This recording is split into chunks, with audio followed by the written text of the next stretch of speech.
Hi, this is Paul from Outerloop Coaching and outerloopcoaching.com. I want to talk about how to release your music in 2020. Now, if you've been looking at videos or reading blog posts that were written even 2 years ago and somebody just changed the title to In 2020, well, all that information can now get tossed out. It's not valid. Coronavirus has changed the game. And I want to walk you through just exactly how. Plus, at the end, I've got this idea that's just sort of popped into my head that I think is something that's worth pursuing, and I've never heard anybody talk about it before, so I want to mention that. So first, how to release your music in 2020. If you've already released your single, your EP, or your album, then hey, just keep posting to social media more than you would have. And the reason is that people are spending more time on social media now, and they are listening to more music on their streaming platforms more than ever. And they're listening at the moment in the early days of this coronavirus lockdown. They are listening to things that they are comfortable with, things that they're used to. So you might not be seeing the increase in spins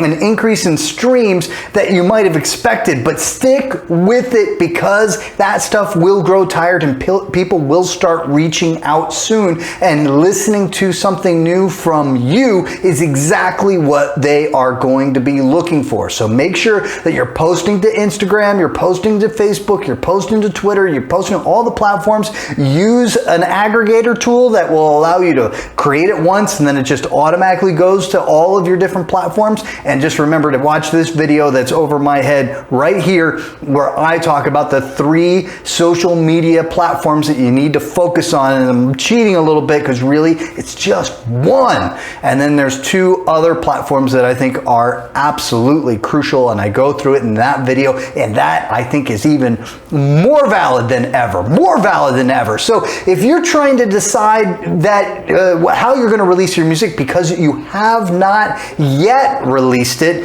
well, good timing, and it's good. Take a pause, take a breather. If you are planning on releasing a full-length album, I'm going to ask you right now to take my advice very, very seriously. Now, think about the album and think about the EP. What is it about those that make those valuable to the musician, right? We're not talking about to the listener. We're talking about to the musician. The reason that those formats are valuable is because you can, when you go out on the road, when you go play gigs, you can sell the physical format and make some money off of it. People might do some online ordering and that sort of things, but man, I don't even know if people are able to order through the mail much anymore. And if you're having a third-party warehouse that's doing order fulfillment for you, they might not have staff. So physical formats are really just not where it's at in 2020. It really is digital. It's pushed everything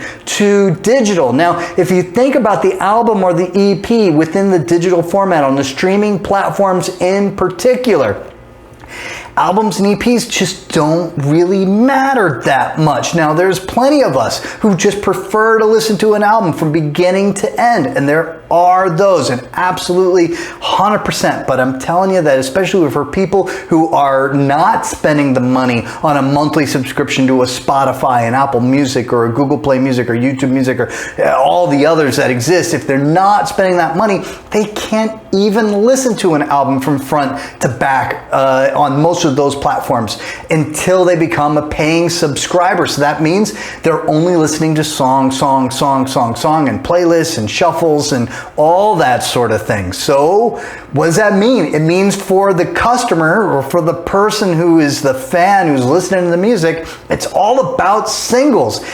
Albums and EPs just mean nothing. Now, fortunately, in the hip-hop community, in alternative pop, and even in pop, on the indie level, people have already been going to an almost all exclusive single format. Now, no matter what genre you're in, I'm going to strongly urge you to continue, to consider going with singles only. And what does that mean? It means every 6 to 8 weeks, put out a new song.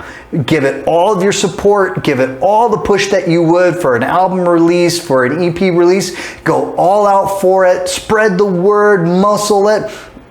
Take 6 to 8 weeks. release another one, rinse, repeat. Keep doing it over and over and over. Now, there's a few advantages to this. First, creatively, you are going to be so hyper-focused on each and every song that you're going to do everything you possibly can to make sure that that song is best as it can possibly be. And that is an awesome thing. You can no longer be lazy with a song and just, well, it's track 6 or it's track 7 and, you know, it's filler, album filler. Yeah, it's pretty good. It probably won't be one that we play on tour 2 years from now. Might not even make it for this tour, but, you know, that's over, right? It's totally over. Like, you have to be able to give it your all on every single song and put them out every 6 to 8, maybe 10 weeks, but keep on just putting it out. Now, are they going to be eventually bundled into an EP, bundled into an album?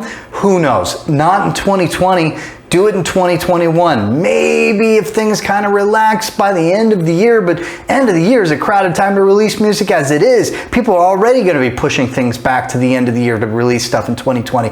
Don't worry about how you're going to bundle the songs together. Just put out the songs. So yeah, this is like, you know, I think I've said before that I love the idea of the EP format over the album format. That's still true, but I think in 2020, and this may change things forever going forward, I think it's all about singles. 100% singles. Just put out songs. I've been a proponent of the idea of just putting out single tracks until you have a label or somebody else that's willing to pay for the full recording of a full album, full length release, and give it the really kind of, you know, team effort to really muscle that thing to get you popular. I still think that that is true. I still think that it is very, very beneficial to just focus on one song at a time. Now, I may have just sort of like blown your mind a little bit on that idea. Like, I'm sure you're like,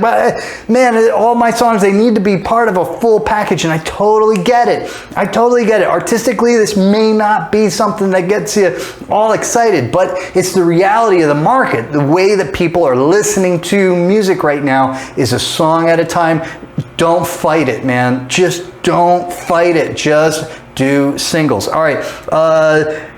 Yeah. Oh, so the idea that I had that was going to be somewhat like I don't see anybody doing it, right? So like if you lived in LA and it were normal times, you'd be out on the street trying to get your songs into movies, into television shows. You may already be trying to like reach out to people who can do that for you. But guess what? Like, there are a ton of people who are watching YouTube more than ever right now. And there's a lot of really interesting and creative things that are going on YouTube.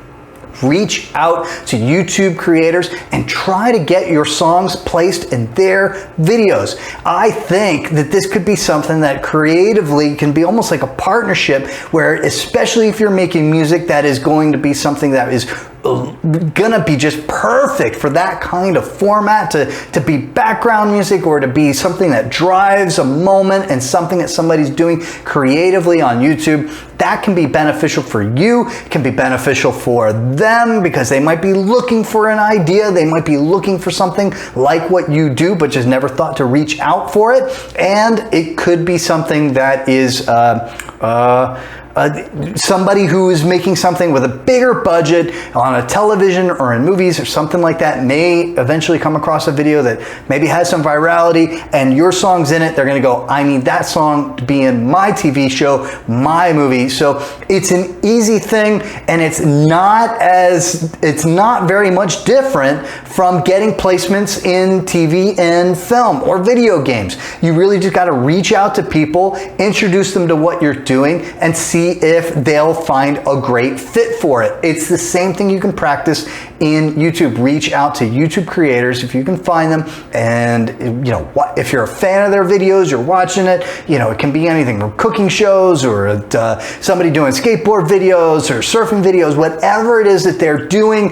And if you think your music might be something that they could use, reach out to them and try to get that placement. Now, you can ask for a little bit of financial compensation, ask for just like, you know, a percentage if the video ends ends up earning any money, something like that. But think about it also, especially when you're going to people who have perhaps not a million views on every single video, but just as an opportunity to just practice getting your music out there, finding an audience for your music in a slightly different kind of way, and also just practicing that communication of getting your songs placed in other art forms, right? In video, which can be, if you get really great at it, man, you're going to be like awesome at getting into video games and TV and film later on. Feel free to try that too, but this is a great way to try it out, and the risk is really, really low. All right, so this is Paul from Outerloop Coaching, outerloopcoaching.com. Stay safe out there, and I'll see you in the next video.